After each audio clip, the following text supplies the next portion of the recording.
আজ আমরা চার কোণ বিশিষ্ট এক খণ্ড জমিতে কত কাঠা বা কত শতাংশ বা কত গন্ডা জমি হবে সেই বিষয় নিয়ে আলোচনা করব। ধরে নিলাম এই জায়গাটা আমাদের এক খণ্ড জমি, আর সেই জমিতে আমাদের কত কাঠা বা কত শতাংশ বা কত গন্ডা জমি হবে সেই বিষয় নিয়ে আলোচনা করব। প্রথমে আমরা জমির দৈর্ঘ্যটা আনুমানিক ধরে নিচ্ছি, এইদিকে ধরে নিচ্ছি আমরা 65 ফিট, আর এইদিকে ধরে নিচ্ছি আমরা আনুমানিক 55 ফিট। এবারে আমরা পোস্টে ধরে নিচ্ছি আনুমানিক এইদিকে 45 ফিট, আর এইদিকে ধরে নিচ্ছি আনুমানিক 55 ফিট। তার আগে আমি আপনাদেরকে একটা কথা বলে রাখি, আপনারা যারা আমার এই ভিডিওটি প্রথম দেখছেন অবশ্যই আমার পেজটি ফলো দিয়ে রাখবেন। যদি ভালো লাগে তাহলে একটি লাইক দিয়ে দিবেন, সাথে ভিডিওটি প্রথম থেকে শেষ পর্যন্ত দেখারও চেষ্টা করবেন। এবারে আমরা কি করব, যেহেতু এই দিকের দৈর্ঘ্য কম বেশি আছে, তাই প্রথমে আমরা দুইটি দৈর্ঘ্য একসাথে যোগ করে নিব। যোগ করে নিচ্ছি, এখানে আছে আমাদের কত 65 যোগ 55, আমরা যোগ করে দেখছি 5 5 10 0 হাতে থাকলো 1, 5 6 11, আর একে কত পেলাম 12 পেলাম। অতএব আমরা কি পেলাম 120 পেলাম। এবারে আমরা কি করব, যেহেতু আমাদের দুইটি দিক আছে 1 2, তাই 2 দিয়ে 120টাকে আমরা ভাগ করে নিব। ভাগ করে নিলে আমাদের ভাগফল দাঁড়াবে 60। অতএব আমরা গড় কত পেলাম 60 ফুট পেলাম। এবারে আমরা ঠিক একই অবস্থায় পোস্টে চলে যাচ্ছি, অর্থাৎ পোস্টে এখানে কত আছে 45 যোগ 55 যোগ করে নিলে 5 10 0 হাতে থাকলো 1, 5 4 9, আর একে 10। অতএব আমরা গড় কত পেলাম 110 পেলাম। যেহেতু এই দিকে দুইটি দিকে আছে 1 2, তাই আমরা 2 দিয়ে আবার ভাগ করে নিচ্ছি। ভাগ করে নিলে আমাদের ভাগফল দাঁড়াবে 50। অতএব আমরা পোস্টের গড় কত পেলাম 50 ফিট পেলাম। এবারে আমরা কি করব, সেই 60 এবং 50টাকে গুণ করে নিব। আমরা গুণ করে নিচ্ছি, 60 গুণন 50 আমাদের কত হবে 5 34 3000 হবে। আপনাদের হাতে যদি মোবাইল বা ক্যালকুলেটর থাকে অবশ্যই আপনারা গুণ করে দেখে নিতে পারেন, আসলে গুণফল দাঁড়াচ্ছে 3000। তাহলে আমরা এই জমিতে টোটাল 3000 বর্গফুট বা স্কোয়ার ফুট জমি পেয়ে গেলাম। এবারে আমরা এই জমিতে কত কাঠা জমি হবে সেটা প্রথমে বাইর করব। তার আগে আমাদের জেনে নিতে হবে আসলে কত বর্গফুট সমান 1 কাঠা। 720 বর্গ ফুট সমান হবে 1 কাঠা। সেই 720 বর্গফুট দিয়ে আমরা কি করব, এই 3000টাকে ভাগ করে নিব। আপনাদের হাতে যদি মোবাইল বা ক্যালকুলেটর থাকে তাহলে অবশ্যই ভাগ করে দেখে নিতে পারেন, আমিও দেখে নিচ্ছি। অতএব আমরা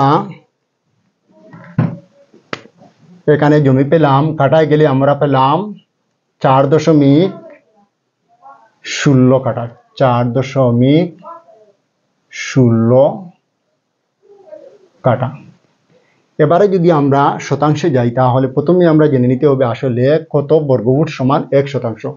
আমরা যদি সেই জায়গায় 435.6 বর্গফুট জায়গায় যাই তাহলে আমরা 1 কাঠা পেয়ে যাব। আপনাদের হাতে যদি আবার মোবাইল বা ক্যালকুলেটর থাকে তো অবশ্যই দেখে নিতে পারেন আসলে এখানে কত কাঠা জমি হচ্ছে। এখানে আমাদের যেহেতু 3000 আছে তাই 3000টাকে আমরা সেই 435.6 দিয়ে ভাগ করে দেখছি। 3435, 6.89 শতাংশ।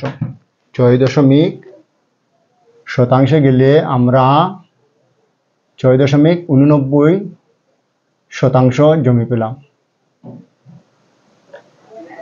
শতাংশ আমরা কাঠা পেয়ে গেলাম, শতাংশ পেয়ে গেলাম। এবারে আমরা গন্ডায় চলে যাব। তার আগে আমাদের জেনে নিতে হবে আসলে 1 গন্ডা জমি পেতে হলে আমাদের কত বর্গফুট জমি পেতে হবে। সেই জায়গায় আমাদের জমি পেতে হবে 864 বর্গ ফুট জমি হলে আমরা 1 গন্ডা জমি পেয়ে যাব। 1 গন্ডা, এই জায়গায় কিন্তু আমাদের 1 শতাংশ হবে। আর 864 বর্গফুট সমান আমাদের কি হবে 1 গন্ডা জমি হবে। আপনাদের হাতে আবার মোবাইল বা ক্যালকুলেটর থাকে আপনারা দেখে নিন আসলে আমাদের কত গন্ডা জমি হচ্ছে। আমিও দেখে নিচ্ছি, এখানে আমাদের 3000 আছে।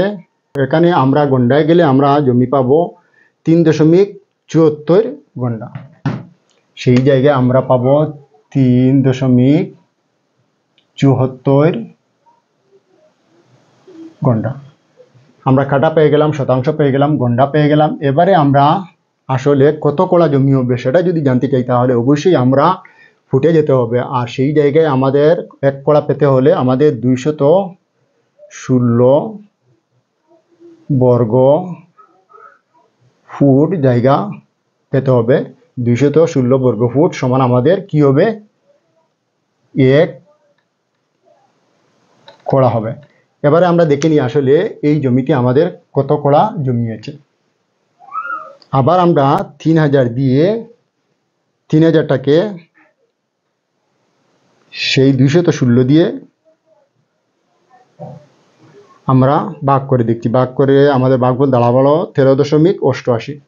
অতএব আমরা কড়ায় গেলে সেই জায়গায় জমি পেলাম 13.88 কড়া।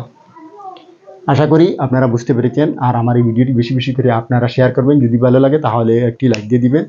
তাহলে আজকের মতো এখানেই। আপনারা সবাই ভালো থাকবেন, সুস্থ থাকবেন। ধন্যবাদ।